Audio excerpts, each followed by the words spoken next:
apa yang kita miliki bukan milik kita.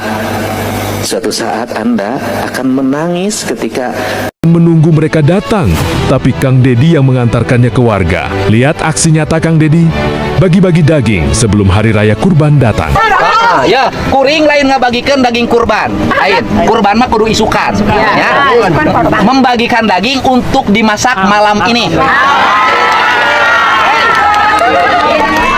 Biar besok setelah sholat id langsung makan daging. Saya rasa warga Jawa Barat, Prabowo, para menteri, para ustadz yang rara pasti terkejut melihat ini, teman-teman. Pidato Kang Dedi Mulyadi ngaji. Kang Dedi disampaikan untuk para pemuja jabatan. Kalian itu bukan siapa-siapa. Ya, kalian itu bukan raja ya, teman-teman. Dan kita akan melihat ya, Kang Dedi bagi-bagi daging sebelum hari raya agar warganya bisa merasakan, menikmati daging saat pagi Idul Adha ya, teman-teman. Luar biasa, warga Jawa Barat pasti bangga ya, teman-teman. Ngarap daging kurban nu sagede kieu lila. Tuh, sok parkir om ke pinggir om. Sok ya diatur ya. Ya. Kayak nu ngatur, ulah perebut. Ya, anu rek ditugaskeun, sanu rek dibagikan ka tiap imah anter-anterkeun. Ka dia. Ya, tong perebut, bagikeun ka tiap imah. Dia mah kalem, sok. Ya. Dibagi ke tiap rumah. Jadi ini bukan daging kurban, ini mah daging dari saya dan Nihiang untuk dimasak besok sebelum Idul Adha, agar tidak usah harus nungguin daging bagian. Menang sakieu aja belila. Mantan Bupati Purwakarta, Pak Dedi Mulyadi. Apa tanggapan Dedi? Ya, terima kasih. Orang Sunda juga. Baik, terima kasih Bang Karni. Orang Sunda itu akrab sekali dengan amplifier. Jadi amplifier. Jadi rata-rata masjid di Jawa Barat, di Banten itu pakai amplifier. Itu pengeras suara atau toa. Mirip ya, jadi toa itu kan di atas besar, kemudian alat untuk mengaturnya itu besar kecil atau mematikan menghidupnya disebutnya amplifier. Jadi bukan hal yang baru bagi saya kalau yang ujungnya fire itu. Nah, tetapi yang paling penting adalah dalam sudut pandang saya, memang secara umum masyarakat Indonesia itu memiliki kegandrungan sejarah. Dia rindu sekali terhadap nilai-nilai masa lalu dan untuk diaplikasikan dalam masa kini. Tetapi yang menjadi problem adalah selalu menemukan guru yang salah. Nah, dalam perspektif ini saya melihat bahwa justru kita kalau kalangan birokrasi harus mengambil pembelajaran. Misalnya kasus Raja Sejagat itu, Raja Agung Sejagat itu, saya diskusi dengan teman-teman, justru yang saya diskusikan adalah tata nilai seninya. Misalnya rombongan helaran kata orang Sunda, atau kemudian di situ karyaannya atau rombongan pawainya itu cukup menarik. Pakaiannya cukup menarik, penataan upacaranya relatif apik, kemudian sampai ajudan rajanya juga hebat, pakaian rajanya juga bagus. Artinya apa yang harus diambil pelajaran? Bahwa birokrasi harus mencoba jangan kalah sama mereka. Yang digajinya besar, kemudian bajunya tidak menarik, itu birokrat dari Senin sampai Jumat itu. Upacaranya tidak menarik, tidak menjadi tontonan. Kenapa? Karena dalam birokrasi kita itu ada yang hilang, itu ruh kebangsaan. Kenapa ruh kebangsaannya hilang? Karena tatanya menjadi tata yang normatif, yang kaku, yang dibuat dalam tata aturan yang kaku itu melahirkan ketidakkreatifan, sehingga peningkatan tunjangan kinerja daerah dalam setiap tahun tidak mempengaruhi kinerja. Kenapa? Ruhnya hilang, ruh pengabdiannya. Kenapa? Nilai-nilai ikatan sejarah masa kini dengan masa lalunya hapus. Pengabdiannya menjadi tidak jelas, arahnya pengabdiannya kemana. Sedangkan misalnya seorang raja walaupun palsu bisa membuat histeria para pengikutnya. Apa yang harus dilakukan oleh birokrat kita? Kenapa tidak meniru kecerdasan mereka? Kenapa tidak sekreatif mereka? Kenapa kepala dinas kebudayaan tidak sekreatif ratu yang tadi? Nah, sehingga kalau kemudian para arsitektur mulai belajar kembali pada situs sejarah kita, kemudian para penulis sastra belajar lagi pada sejarah kita, kemudian menciptakan birokrasi menjadi seorang sastrawan, jadi suratnya menjadi menarik, kalimatnya menjadi kalimat pujangga, sehingga ketika seorang bupati, ketika seorang gubernur berkirim surat pada masyarakat, suratnya dibaca dengan baik. Kenapa? Karena susunannya karya sastra. Kalau surat sekarang birokrasi pasti dimulai dengan kalimat, disampaikan dengan hormat, semuanya rata. Atau masih mending disampaikan dengan hormat, dipermaklumkan dengan hormat, menganggap rakyatnya itu orang gila. Ini kan problem kita. Sehingga karena ini problem kita, bagi saya ini kan karena Mas Sujiwo Tejo agak kurang produktif. Jadi jarang sekali membuat pertunjukan teater yang menarik, drama yang menarik. Masyarakat kita sudah kehabisan tontonan yang menarik dan berkualitas. Jadi muncullah tontonan yang ada di Jawa Tengah, di Projo, dan di Jawa Barat, di Bandung. Tinggal yang menjadi persoalan adalah kalau ingin jadi raja, menurut saya siapapun berhak untuk mendeklarasikan diri menjadi raja, asal punya syarat untuk menjadi seorang raja. Dia itu punya kekayaan yang cukup, punya pengetahuan yang luas, sehingga deklarasinya memakmurkan rakyat, membagi hartanya, bukan mengut iuran. Karena rakyat udah bosan dengan iuran dalam setiap bulan. Kan ini yang menjadi problem. Kalau Sunda Empire apa tanggapannya, Mas Dedi? Ya, Sunda Empire itu ya, kalau dari sisi tata kalimat sebenarnya mengejar pada aspek falsafah ajaran Pajajaran Siliwangi. Yang disebut dengan Sunda itu adalah nilai-nilai ajaran yang mengajarkan tentang kearifan matahari, kearifan gunung, kearifan laut, yang melahirkan ajaran Tritangtu di Buana, yaitu melahirkan ajaran satu tata rasa, dua tata negara, yang ketiga tata buana. Dan itu sebenarnya ajaran lingkungan di mana manusia Sunda itu menganut falsafah papat kalima pancet, bersatunya diri dengan kesemestaan. Kalau begitu layak dong Sunda Empire di bawah di atas semua kerajaan di dari dunia. Sisi nilai, bukan teori-teori. Jadi kalau nilai ajaran kan Sunda mengajarkan tentang manusia itu sama, manusia setara, dan itu kan ajaran PBB. Manusia itu setara yang disebut dengan pajajaran, saamparan. Kalimat sa itu kalimat penyatuan. Manusia, Tuhan dan alamnya adalah satu kesatuan yang tidak bisa dipisahkan. Siapa yang bertuhan tidak boleh nebang pohon sembarangan. Siapa yang bertuhan tidak boleh mencemari sungai. Siapa yang bertuhan tidak boleh menebas batu.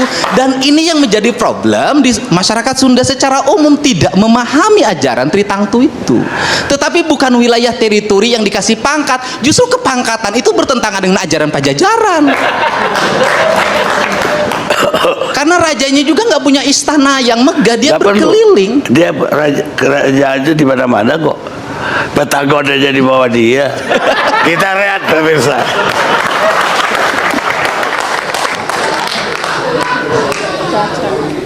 Lu komen di bawah ya, bagi siapa aja lu yang pernah ngelihat ada pejabat yang mikirin kutang sama cangcut rakyat. Lu komen di bawah siapa namanya, gue kagak tahu, kagak pernah nemu gue. Baru kali ini gue ngelihat pejabat datang ke tempat bencana, bukan cuma makanan doang yang dia pikirin, bukan cuma baju doang yang dia pikirin, sampai kutang sama cangcut emak-emak dia pikirin. Ada. Apa sebenarnya? Yang cewek cowok kan? Cewek ada di ini. Ambil kutang.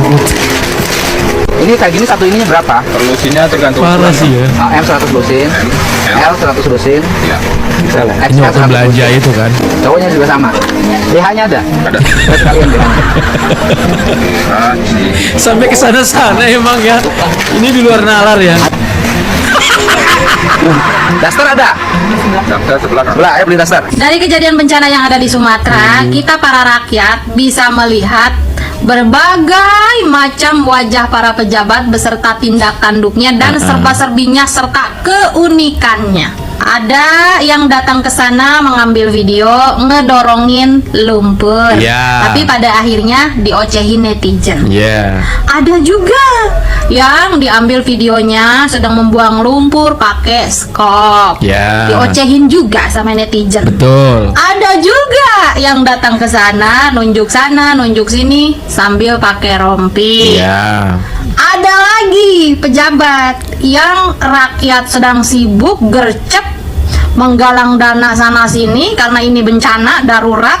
Yang namanya bencana kan ya, di luar prediksi, di luar nalar manusia. Kita nggak tahu kapan terjadinya, dan pada saat itu kita juga nggak tahu sedarurat apa dan seberapa banyak korban yang butuh pertolongan. Betul. Makanya rakyat gercep nih, termasuk Peri Irwandi menggalang dana langsung diluncurkan ke sana untuk menolong korban yang ada di sana. Tapi ada para pejabat bukannya gercep nolongin ke sana, tapi justru malah sibuk bikin aturan dan regulasi. Adek lagi yang keunikannya di luar Nurul.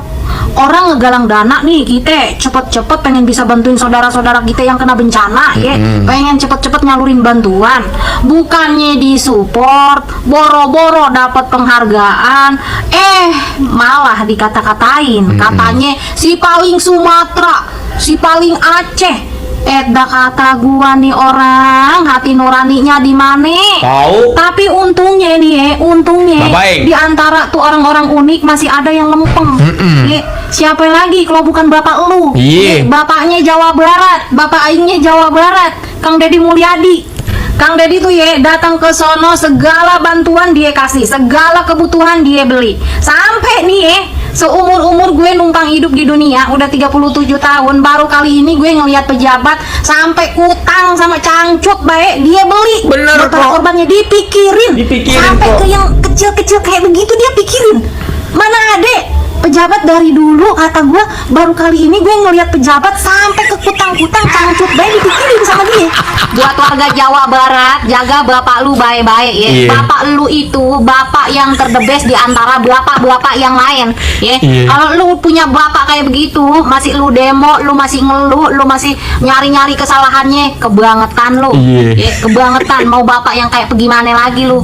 Ini jujur baik nih ya, di lubuk hati gue yang paling dalam, gue menunggu-nunggu kapan nih ya Kang Deddy bisa jadi bapaknya Indonesia, bukan cuma Ibu saya tuh sudah nggak ada urusan dengan duit. Kenapa? Siklus itu yang membuat kami hidup. Yang dibutuhkan hanya uang untuk pergi ke sekolah. Maka ibu saya kemudian menyiasatinya dengan anaknya naik sepeda. Sehingga anaknya 9 sekolah. Sekolahnya tidak tergantung pada kebutuhan ongkos tiap hari. Kenapa? Karena anak-anaknya tumbuh menjadi seorang produsen. Bagaimana produsennya?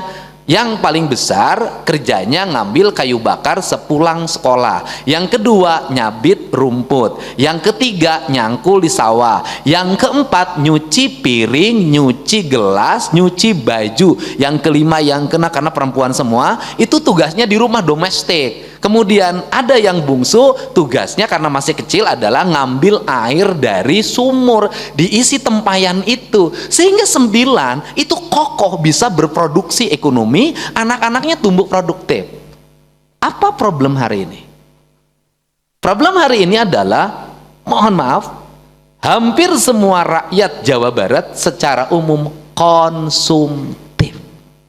Maka angka konsumsinya tinggi, inflasi tinggi. Kenapa? Bangun tidur, ya kan, karena memang sudah zamannya mandi, pijit, air keluar, pakai listrik.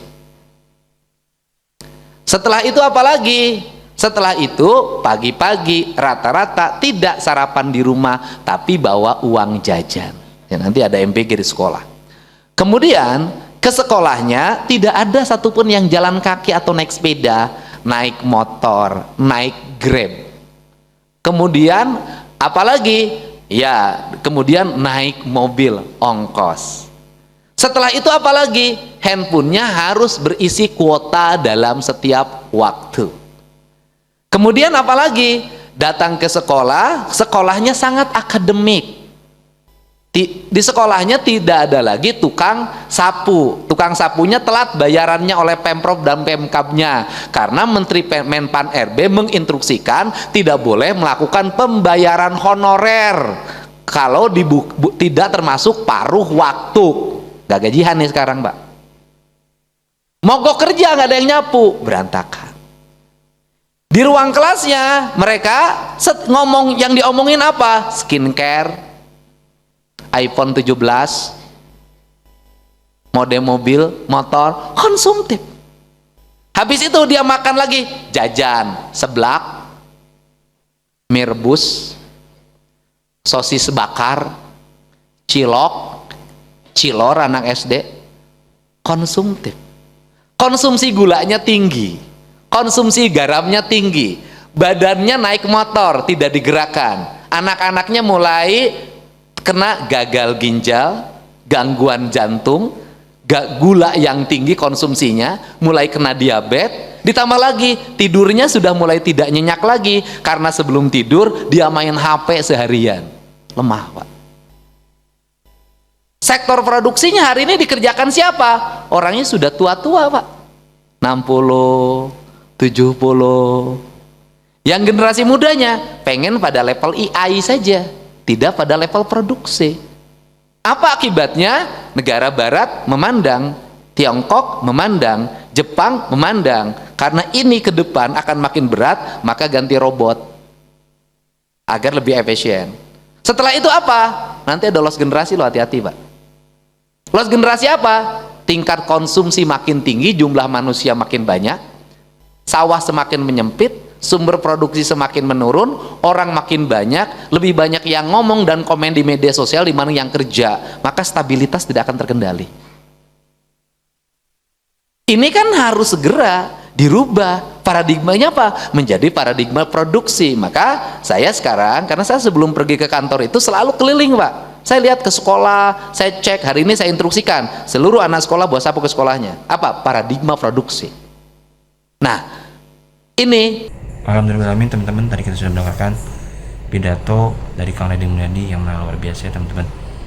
Yang pertama Kang Deddy sampaikan, kita ini ya bukan siapa-siapa. Jadi suatu saat jabatan ya kekuasaan pasti akan musnah ya, teman-teman. Jadi Kang Deddy sampaikan, jangan ya menganggap diri kita itu hebat ya, teman-teman. Dan bukan itu aja, teman-teman. Karena dari tadi bagi-bagi daging sebelum hari raya Idul Adha ya, teman-teman, untuk warganya, yang mana agar warganya bisa memakan daging ketika ya hari raya Idul Adha. Seperti itu ya, teman-teman. Dan masih banyak lagi tadi yang Kang Deddy sampaikan yang begitu luar biasa ya, teman-teman, membuat para pejabat satu ruangan terdiam mendengarkan pidato Kang Deddy Mulyadi ngaji, teman-teman. Ya, kita doakan Kang Deddy Mulyadi bisa selalu amin. Oke, itu dia video kali ini. Terima kasih, semoga bermanfaat. Assalamualaikum warahmatullahi wabarakatuh.